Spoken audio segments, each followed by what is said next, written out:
અમદાવાદમાં 614 વર્ષ પછી પ્રથમ વખત નગરદેવી નગરચર્યાએ નીકળ્યા, જેમનું લોકો દ્વારા ઠેર ઠેર સ્વાગત કરાયું.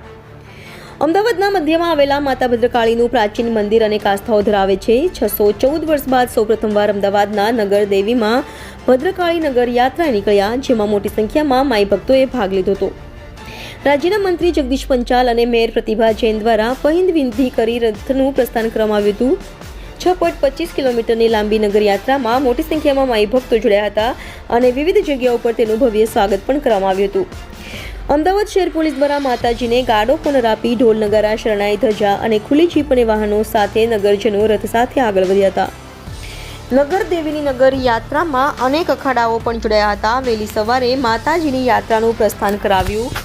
3 Darwaja, Manek Chowk, Ahmedabad municipal corporation office, Khamasa road, Jamalpur Jagannath મંદિર, ગાયકવાડ હવેલી, સાબરમતી રિવરફ્રન્ટ, મહાલક્ષ્મી મંદિર, લાલ દરવાજા, વસંત ચોક, વીજળી કરતી બપોરે 12:45 વાગે બહુચર માતા મંદિર ભદ્ર પરિસર પહોંચી હતી. મંદિર પરિસરમાં હોમ હવન મહાપ્રસાદનું આયોજન કરવામાં આવ્યું છે. શહેરના મોટી સંખ્યામાં ભાવિકોએ લાભ લીધો હતો.